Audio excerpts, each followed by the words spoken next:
Dear friends, this session is aimed at making you understand the various aspects which are related to sale on high sea. Sale on high sea, the realities in today's globalized trade operations. Dear friends, we will today try to understand that what is the conceptual framework of sale on high sea. Additionally, we will try to understand how sale on high sea transactions take place, what are the various benefits and motivations for uh, getting into sale on high sea transactions. And dear friends, we will also try to understand that how a sale on high sea contract is framed between two trading parties. Let me start. Before I start, I welcome to each one of you to this sessions. And dear friends, sale on high sea is a transaction which take place between two parties where goods are traded on high sea. Let me first define you what is high sea. We have a conventions which is framed by United Nations. This is known as United Nations Conventions on Law of Sea, which defines territorial water, contiguous zone, exclusive economic zones of respective countries. My dear friends, law is very simple, very clear, very lucid. It describes about that each country has 12 nautical mile as a territorial water and additional 12 nautical mile as a contiguous zone. From the baseline of a country, 200 nautical mile is exclusive economic zones of the respective country. Dear friends, as a country, each country usually specify its rights, what will be the custom lines. Some countries of the world define 24 nautical miles as a custom line. When it cross the barriers, the goods will be deemed to enter to a domestic tariff area of the country. In some jurisdictions, it may be 12 nautical mile. My respected friends, any vessel comes into India must file IGM before getting into custom water of India, and any transaction which take place beyond India's custom water, which is 24 nautical mile, before filing of IGM and after filing of EGM. When a vessel starts from a foreign country, it files EGM, which is maybe 12 or 24 nautical mile depending on the respective jurisdictions which that specific country frames with. And this vessel file EGM, and then the goods are on high sea. So a sale on high sea transactions is a transaction which take place after the goods has left the territorial water or the custom water of country of export and before it enter into territorial water or custom water of India. So goods are usually on high sea. A transaction take place between two parties where party A sell their goods or its goods to party B. There are a lot of reasons why sale on high sea transaction take place and why government promote and facilitate it. We will discuss and deliberate all those issues in today's technical session. So with this, I welcome to each one of you to today's technical session. Welcome. Dear friends, so let us move to our technical sessions where we will appraise the various aspects of how sale on high sea transactions take place. So first, let us understand the conceptual framework. What is exactly a sale on high sea transaction? Dear friends, a sale on high sea transactions is a transaction which is carried out by actual consignee. When we say actual consignee, it means the person who has imported a cargo from a foreign country. Let us take an assumption. Gentleman Mr. Vikas Gupta has imported a cargo from, let us take another assumption from Mozambique, a shipload of pulses. So he has imported shipload of pulses from Mozambique, which is loaded at a port of Beira, which cross the custom boundary of Mozambique, comes on high sea, and now this actual consignee want to sell this cargo to some prospective buyers, which may be one buyer or a group of buyer, so as to make more profit. Because usually we say that merchants has no country. Merchants goes to a country where there is a business. Business people always looks for wealth, money, wealth creation. That's the job they do. And this particular trader who is a consignee at the moment is looking for subsequent buyers to whom he can sell and make money. And dear friends, that is how business take place. There are certain conditions that this transaction must take place on high sea. We have already discussed, and let me explain that this ownership of the title, ownership of the cargo must be transferred to these prospective buyers before this cargo entered the territorial water of country of import. So a transaction which is taking place by actual consignee, by to the prospective buyers by transfer of ownership, which take place through bill of lading, and cargo is traded on sale on high sea. Usually we can say that any transaction which take place after the port of loading. In this case, the port of loading is port of Beira, which is in Mozambique, and before the port of discharge. Let us take assumption that this cargo is coming to India. It is coming to a port of, let us say, Mangalore in western coast of India. So before port of discharge, before entering the custom water of India, the title or the ownership of the cargo must transfer to subsequent buyers. In India, there are various legislations which define, and most important among them being the Indian Goods and Service Tax Act, which has a legal framework under section 7 subsection 2 of the IGST Act, supply of goods in course of import into territory of India. And this course of import is here, it should be understood as that after the port of loading and before the port of discharge. So in between any transaction which take place, and it's further said till they cross the custom frontier of India will be deemed to be a supply in course of interstate trade or commerce. That is how that the acts define, and hence in such a cargo the GST will not be applicable because it has taken place beyond the territory of India. Should it has taken place within the territory of India, law of India will apply, and in this case the ultimate buyer, the penultimate buyer, will file the bill of entry and clear the cargo, and when he clear the cargo he will pay custom duty plus applicable IGST as per the legal framework under the various legislations in India. So dear friends, in similar fashion, let us understand that the conceptual framework once in a different fashion. So when a sale on high sea transaction take place, where high sea does not means that the sale on high sea can happen only in case when goods are traded by vessels, or goods are transported by vessels and traded at high sea.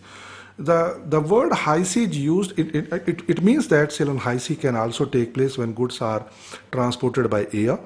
The word high sea is used because 95% of world goods, world trade is transported by vessels because it's the cheapest mode of transport. So that's why word high sea is used. Even sale on high sea can take place in case of air cargo. Only condition being after EGM, prior to IGM, after the port of loading, before the port of discharge, before the airport of discharge. Sale must take place beyond territorial water of India, and after the territorial water of the country, it will be deemed to be considered as a transactions as sale on high sea. So dear friends, one should also try to understand the taxable event when export and import take place. We have let me reiterate that there is a international conventions which is known as United Nations Convention on Law of Sea, which define territorial water of a country, which define contiguous zone of a country, exclusive economic zone, and also international continental shelf. From the baseline, 12 nautical mile is a territorial water. From the baseline up to 24 nautical mile is a contiguous zone, which sometimes is also referred as custom water. Then from baseline, let us take a baseline as Goa Beach. From Goa Beach, 200 nautical mile will be exclusive economic zone, and around 220, from territorial water, from baseline 220 or from territorial water, it may be 212 nautical mile will be considered as international continental shelf. So these are the broad concepts which are defined by legal framework. And Indian law, Indian Customs Act, section 2 subsection 23 define imports as anything which is coming into India. When it say with grammatical variations and cognate expressions, it means that the goods must enter territorial water of India. And even there are subsequent judgment which I would like to specially mention. It is known as this is very, very popular case, Kiran Shipping Mill versus Union of India, in which the process of import began moment goods entered territorial water of India, and process of import is complete when goods are cleared. It means out of charge order is given. If goods are in a bonded warehouse, goods are still considered to be in course of import. Similar fashion, section 2 subsection 28 of the of the Customs Act 1962 define export, wherein anything which is going out of India, it means goods leaving territorial boundary or custom water of India. So subsequently we can also see another diagram which define that how UN clause define the territorial or maritime water rights of the country. One of the key reason which comes to any trader's minds is that what are the key motivations, what are the key reasons why sale on high sea is such a hyped concept and such a important concepts which a traders must leverage in order to make, to make his EXIM operations far more attractive, competitive, far more lucrative. And reasons are very simple. My dear friends, sale on high sea, there are several reasons, and most important reasons for sale on high sea transaction is a reduction in transaction cost. Transaction cost of the business become far less when we buy goods on sale on high sea. How? Let me explain. Let us take an assumption. We buy goods, somebody buy goods, Mr. A buy goods from Switzerland. It is a gold worth 100 crore of rupee. He brings the goods into India because it is a canalized item. Let us say Mr. A work for a company called MMTC. He brings the goods into India, gold worth 100 crore rupee. He pay custom duty plus GST. So let us take an assumption that an amount of 10 crore rupee is paid, wherein 5 crore rupee is a custom duty, 5 crore rupee is a GST. That is what he has paid in order to clear the cargo. And on 110 crore rupee again, he sell this cargo. Since he sell this cargo, his transaction is more than 40 lakh rupees, which is a threshold limit for imposition of GST in India. He has to again pay GST for outward supply. So he has to file and he will claim the input credit of IGST, which he has paid at the time of custom clearance, plus he has to pay some amount of duty since it will be treated as a outward supply. When you sell it, for example, to gentleman B, the transaction on 110 crore rupee, if for example there is a 5% tax of GST, it will become around 115.5 crore rupee of transaction for the final buyer to procure this gold. Now in sale on high sea, what happens? Somebody buy the gold, let us say Mr. A buy the golds from Switzerland and transfer the title on sale on high sea goods before goods entering territorial water of India. Mr. B source the goods on sale on high sea. Let us take an assumption. In earlier case, the procurement cost was with a profit of, let us say, for example, profit is again for the gentleman A is, let us take an assumption, it is 10%, let us take an assumption. In that case, it means around 11.5 additional crore. So landed cost will be around 126 crore rupee for the final buyer. But in the new case, in case of sale on high sea, it is 10% profit, 100 crore rupee of cargo, 110 crore rupee of cargo plus GST on 110 crore rupee and custom he has to pay. If you calculate by your running Excel sheet, landed cost of the cargo in case of sale on high sea will be far lower, which may not be 126 crore rupee, maybe a little less. Even if he saves 1 crore rupee, that is a huge saving for a gentleman like B. So that is why the tax saving is the prime reason that sale on high sea transaction take place. Dear friends, in addition to that, sale on high sea also take place because there are certain cargo which are declared as a state trading enterprise, canalized items, which can be imported only by canalizing agency.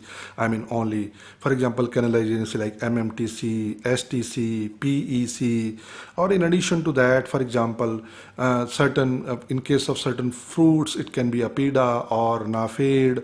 So there are certain items which are declared by DGFT as a canalized item. So if that agency can buy, they will source it from a foreign country and will sell it to subsequent buyers in India, prospective buyers in India on sale on high sea basis. Reason being, cutting the cost of the business by saving taxes.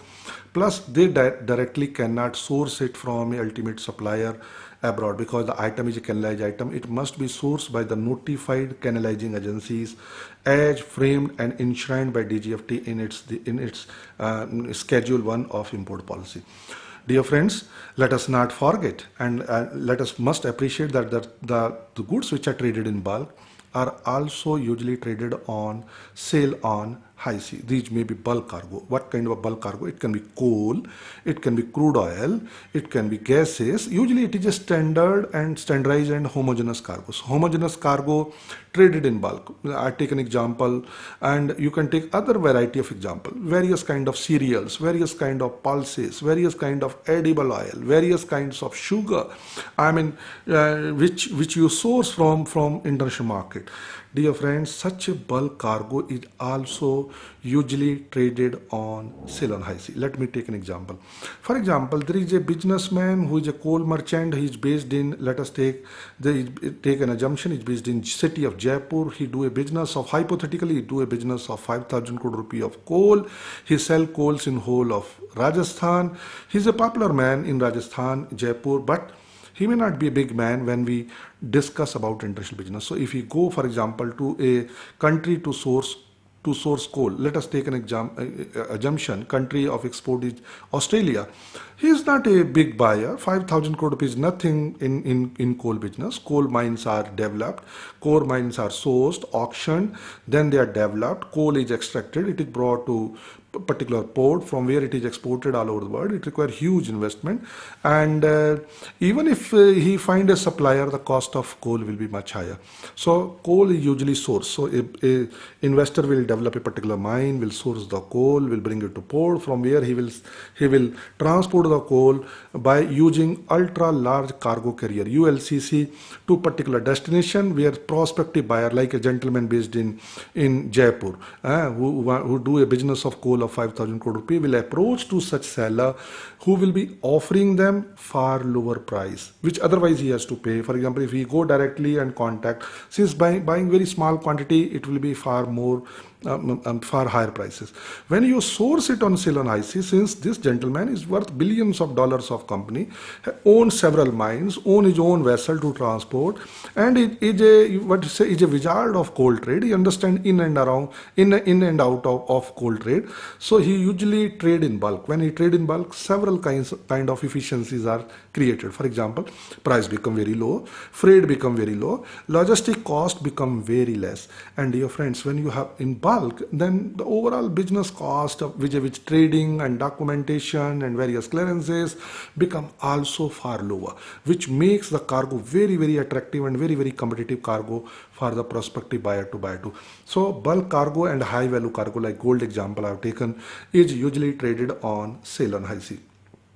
Freight advantages we have just covered. In addition to that, dear friends, there are sole indenting agents. Let me take an example. For example, there is a certain kind of cargo which are usually sold only through sole indenting agents. Who those are? Let me take an example. For example, there is a cargo which has radioactive item. There is an X-ray machine in which cobalt 65 is used. My respected friend, you must be aware, cobalt 65 is a radioactive item and require prior clearances from Department of Atomic Energy. Such a clearance require prior clearances from Department of Atomic Energy. Otherwise, your cargo will not be cleared by Indian Custom. Reason being, what is the reason? May I tell you? Because you may not be a smart person to deal in radioactive cargo. You must be aware about a fact that there was an incident in Delhi wherein a X-ray machine or similar kind of machine is sourced from a university, I will not name, a university in New Delhi, and sold in a Mayapuri market. So it was cut into pieces, put into a furnace, and then when it was put into furnace, a blast happened, lot of radioactivity happened, and 2 people died on the spot. Because the handling of the radioactive items, I mean, at the time of use of such machine, and subsequent when you subsequently when you clear it, I mean even as a scrap, require due diligence and lot of understanding that what repercussions it may cause to our society. And that's why Government of India say the customs, Government of India frame rules, DGFT frame rules, which custom follow at CCR. We have discussed CCR, which is a custom compliance requirement, and Indian custom will not clear such kind of cargo. So such kind of cargo is usually dealt by sole indenting agents. They buy in bulk and sell it to doctors or maybe subsequent hospitals or various kind of clinic center, polyclinic center, or various kind of other facilities where such X-ray machines may be required. So dear friends, because it require clearances for atomic from Department of Atomic Energy. So one person who may be sometime having a good knowledge about rules and regulations governing the trade of products which has element of atomic energy may be well aware about the rules and regulation, will comply with Department of Atomic Energy, and will source such cargo and transfer the title on sale on high sea basis, ensuring due compliance for such you say prospective buyer who would like to source such cargo which otherwise they cannot buy. Dear friends, in addition to that, there may be regulations of country of export. For example, you are sourcing this radioactive item from Canada. Now, Canadian government has imposed very strict regulations vis-a-vis export of items in which radioactive material is used, even if it is for medical use. Reason being because this may be misused by the people in order to create an anarchy in our society or in our systems, in our peace living world system. So dear friends, that's why soul indenting agents are common when radioactive items are used. Dear friends, sometimes we import cargo, and due to some lack of authorization, which DGFT specify in para 2.03 of chapter 2 of foreign trade policy, wherein they specify that all domestic rules and regulations, circular, and all you say guidelines will mutatis mutandis apply on import transactions unless otherwise exempted. Sometime you buy, you do not know whether you have your authorizations which handling of BIS cargo, FSSI cargo, or plant quarantine or drug controller of India. Then it become easy to transfer the title to somebody who had such licenses to clear such cargo at destination port. So sale on high sea take place. Assurance of genuine trade deals. Nowadays, many a time sale on high sea is becoming more popular, is becoming far more beneficial because ultimate buyer is assured of a quality which otherwise he may not be. Let me take an example. I met somebody who was traveling to Africa, and he was sourcing from Cameroon this wood which he will bring into India and will feed to his factory which manufacture plywood and various other kind of veneer, plywood and other items which are used for household constructions nowadays. So he sourced wood, and he was not assured of a quality wood, quality supply, because jungles are cut, he may not be assured. So usually he enter into what we call as sale on high sea. So there are sellers in Cameroon who will cut the jungles. They will take necessary environmental clearances from government, and then they will load a shipload. Then they will bring the shipload on high sea, maybe 24 nautical mile away from custom water of Cameroon. Once the cargo comes on high sea, it becomes the rules and regulations of country of export does not apply. You are now at international water. Now if this buyer he go by speedboat at high sea, check the cargo, and if he find the wood to be as per his specific requirement, he can enter into a high sea sale contract with such supplier and bring such a wood in India for subsequent running of saw machines so as to manufacture you say veneer or plywood to sell in a very attractive market like India for domestic use. Dear friends, then sometimes sale on high sea also happens because of poor trade channels. People also love to enter into sale on high sea transactions because they have very less working capital. They cannot invest for a longer period of time.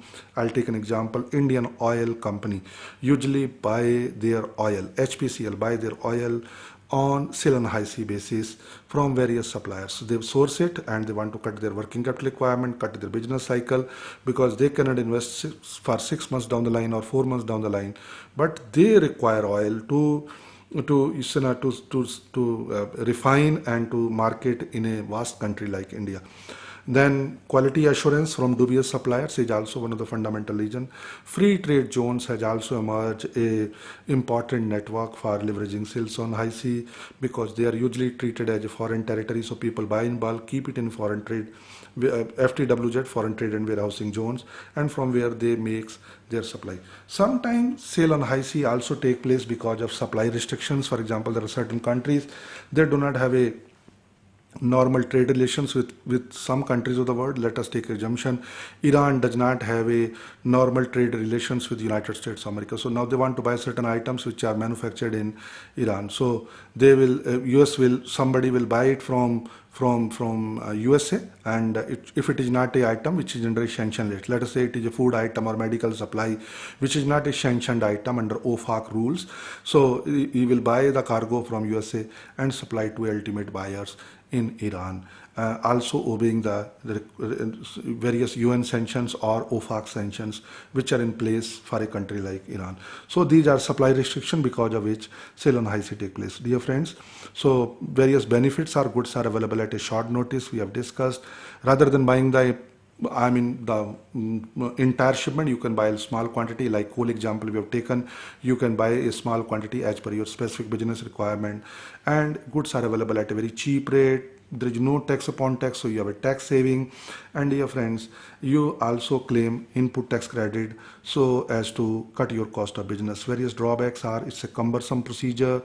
There is a loading on pricing by Indian customs. There are potential frauds also. Loading of 2% by Indian custom I will discuss subsequently. A lot of documentation is required in drafting the contract to have a sale on high sea transaction. So how sale on high sea take place, dear friends? Somebody will buy the cargo, and once the goods leaves, let us say he start his cargo from port of Da Nang in Vietnam, and this cargo will leave the territorial water of Vietnam. Then he will transfer the title of the goods through bill of lading.